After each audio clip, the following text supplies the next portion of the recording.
My name is John Jensen. I'm the founder and chief craftsman, the only craftsman of upcycled lamps.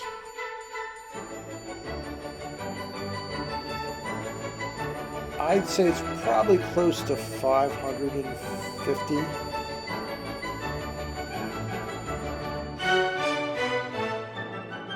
When we first started making lamps, we had to keep them in the house because the only way we were selling them was through pop-up stores.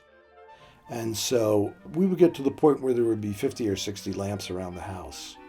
I knew it was time when my wife said, either the lamps go or you go. 4 years ago, I was helping my mother-in-law clean out her attic, and she found one of my father-in-law's artificial legs. He was an amputee. So later, we were watching A Christmas Story, which is a very funny movie that features a leg lamp. And I got the idea of taking this artificial leg and making a lamp out of it. And I did. It was pretty ugly, but it was so much fun making it that I thought, well, let me try another one. I describe it as three kinds of fun. It's fun to go out and buy stuff that I had no reason to buy otherwise. 95% of my lamps are reused recycled materials. I get them at places like Reuse in Ithaca, yard sales, garage sales, antique stores, and I even have people give me stuff. Then I will buy cheap lamps and take them apart for the parts in them, such as the pipes and the sockets and the brackets. All those parts go into bins in my workshop, and then when I make a lamp, I get to pick and choose what I pull out to turn it into a lamp. One of my early lamps, it was not one of my best by a long shot, but somebody bought it. The fun was walking into Reuse and seeing it sitting on the shelf. They'd given it to Reuse.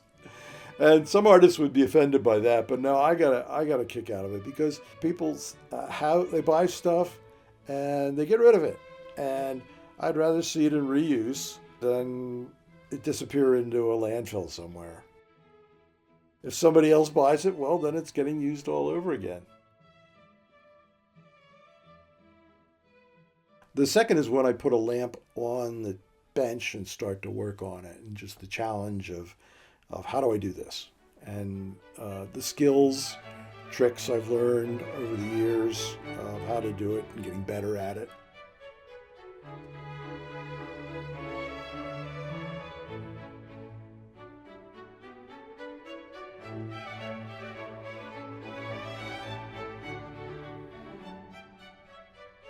My wife Mel is the shade guru. She has a great taste in matching shades to lamps. Mel is also our webmaster. She created our website and has the ongoing job of keeping it up to date.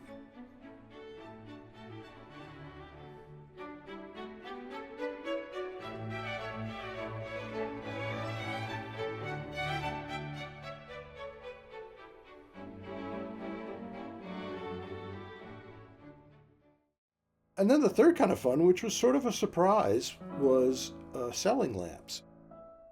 Since we made our arrangements with the State Theater, I now have 30 or 40 lamps on display in their window, and they are extremely supportive and willing to do transactions when somebody comes into the box office.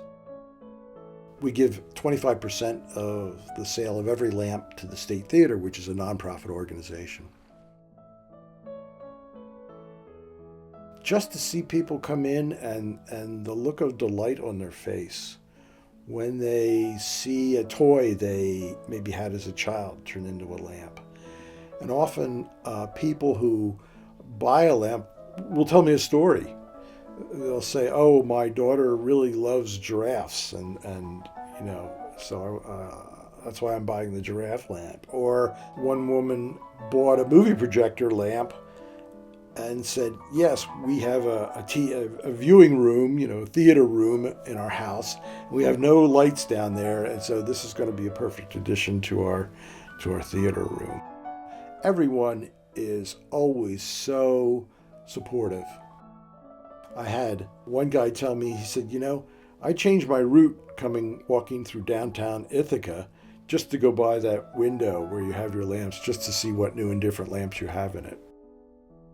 That meant a lot to me.